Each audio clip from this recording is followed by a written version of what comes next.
AP ఉద్యోగులకు ఇటీవల అతి తీవ్రమైన 3 కొత్త సమస్యలు మొదలయ్యాయి. ఇందులో మొదటిది పదోన్నతులు, రెండవది సీనియారిటీ సమస్య. ఇప్పుడు మరో కొత్త సమస్య, మరింత తీవ్రమైన ఉద్యోగాల సంఖ్య కుదింపు మొదలైంది.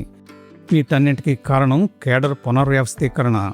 మొదటి రెండింటి గురించి వేరే వీడియోలో వివరాలున్నాయి. వీటిపై ఇప్పటికే ఏపీజేఏసీ అమరావతి అధ్యక్షులు బొప్పరాజు సిఎస్ గారికి, ఇతర అధికారులకు మొదటి 2 అంశాలపై వినతి పత్రాలను 2 రోజుల క్రితం అందజేశారు. ఇటీవల వచ్చిన రాష్ట్రపతి ఉత్తర్వులు 2025 కారణంగానే ఇవన్నీ జరుగుతున్నాయని అనుకోవచ్చు.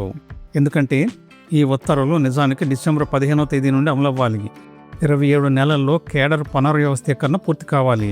అందుకే ప్రభుత్వం ఈ కొత్త నిర్ణయాలు తీసుకుంటుందని తెలుస్తోంది. ఒక పక్క పదోన్నతులు ఇస్తూనే మరో పక్క ఉద్యోగుల సంఖ్యను పునర్వ్యవస్థీకరిస్తూ ఉత్తర్వులు అమలు చేస్తున్నారు. ఇప్పుడు కొత్తగా ఉద్యోగుల సంఖ్యను కుదించే సమస్య వచ్చి పడింది. ఇప్పటికే పదోన్నతులు, సీనియారిటీ సమస్యలకు మాత్రమే పరిమితమైన కేడర్ సర్దుబాట్లు ఇకపై ఉద్యోగుల సంఖ్యను తగ్గించే దిశగా వెళుతోందా అనే అనుమానం ఉద్యోగుల్లో కలుగుతోంది. 2 రోజుల క్రితం ఏపీ ప్రభుత్వం విడుదల చేసిన జీవో నెంబర్ 402ను చూసిన తర్వాత ఉద్యోగుల్లో ఇదే అభిప్రాయం కలుగుతోంది. ఎందుకంటే ఏపీలోని జిల్లా కలెక్టరేట్లలో పనిచేస్తున్న ఉద్యోగుల సంఖ్యను ప్రభుత్వం ఒక్కసారిగా తగ్గిస్తూ ఉత్తర్వులు జారీ చేసింది.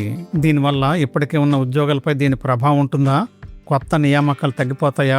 లేక ఇది కేవలం పరిపాలన పునర్వ్యవస్థీకరణ మాత్రమేనా అనే ప్రశ్నలు ప్రస్తుతం ఉద్యోగులు, ఉద్యోగ సంఘాలు, ఉద్యోగార్థుల్లో చర్చకు దారితీశాయి. అసలు రాష్ట్ర ప్రభుత్వం జారీ చేసిన జీవో నెంబర్ 402లో ఏముందో ఇప్పుడు వివరంగా తెలుసుకుందాం. ఆంధ్రప్రదేశ్ ప్రభుత్వం రాష్ట్రంలోని అన్ని జిల్లా కలెక్టరేట్లలో అధికారులు, ఉద్యోగుల కేడర్ స్ట్రెంగ్త్ను హేతుబద్ధీకరిస్తూ కీలక నిర్ణయం తీసుకుంది. ప్రభుత్వ ప్రత్యేక ప్రధాన కార్యదర్శి G Sai Prasad GO number 402 ద్వారా ఉత్తర్వులను జూలై 5వ తేదీన జారీ చేశారు. ఉత్తర్వుల కాపీ పైన ఇవ్వబడింది, చదవండి. ఈ ఉత్తర్వుల ప్రకారం రాష్ట్రంలోని మొత్తం 28 జిల్లా కలెక్టరేట్లలో ఇకపై ఒకే విధమైన ఉద్యోగుల సంఖ్య అమలులోనికి రాబోతోంది. ఇటీవల ఏర్పాటు చేసిన మార్కాపురం, పోలవరం జిల్లాల్లో కూడా ఇదే పద్ధతిని అనుసరిస్తారు. ఇప్పటి వరకు ప్రతి జిల్లా కలెక్టరేట్లో అమలులో ఉన్న 95 పోస్టులను రద్దు చేసి వాటి స్థానంలో 85 పోస్టులతో కొత్త కేడర్ స్ట్రెంగ్త్ను ప్రభుత్వం నిర్ణయించింది. ఇందులో 53 రెగ్యులర్ పోస్టులు, 32 అవుట్సోర్సింగ్ పోస్టులు ఉంటాయి. దీనివల్ల జిల్లాల్లో ఏర్పడే మిగిలిన పోస్టులను కొత్తగా ఏర్పాటు చేసిన మార్కాపురం, పోలవరం జిల్లాలకు సర్దుబాటు చేయాలని నిర్ణయించారు.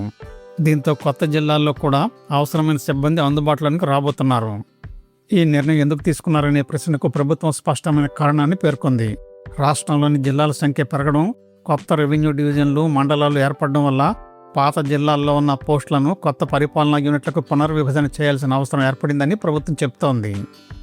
అలాగే అన్ని జిల్లాల్లో సమాన స్థాయిలో పరిపాలనా వ్యవస్థ ఉండేలా చేయడం, సిబ్బంది పంపిణీలో ఇప్పుడు ఉన్న అసమానతలను తొలగించి పరిపాలనా సామర్థ్యాన్ని పెంచడమే ఈ రేషనలైజేషన్ ప్రధాన ఉద్దేశమని ప్రభుత్వం చెబుతోంది.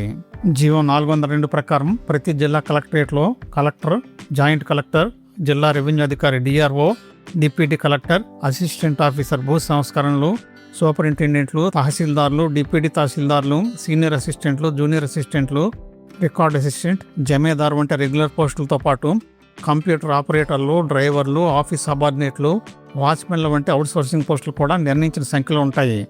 రాష్ట్రంలోని 28 జిల్లా కలెక్టరేట్ల పరిధిలో ఒకే విధంగా అధికారులు, సిబ్బంది అందుబాటులో ఉంటారని ఉత్తర్వులు పేర్కొన్నారు. గతంలో కొన్ని జిల్లాల్లో 150 నుండి 200 మంది సిబ్బంది ఉండేవారని తెలుస్తోంది. అయితే ఇటీవల కాలంలో జిల్లాల సంఖ్య పెరిగిన నేపథ్యంలో కొన్ని జిల్లాల్లో సిబ్బంది సరిపడా లేరని తెలుస్తోంది. అందుకే ఉమ్మడి జిల్లాల పరిధిలో ఉన్న అధికారులు, సిబ్బంది పోస్టులను ప్రభుత్వం పూర్తిగా పునర్వ్యవస్థీకరించింది. ఇక ఒకే విధమైన ఫార్మేట్లో అధికారులు, సిబ్బంది సంఖ్య ఉంటుందని ప్రత్యేక ప్రధాన కార్యదర్శి ఉత్తర్వుల్లో పేర్కొన్నారు.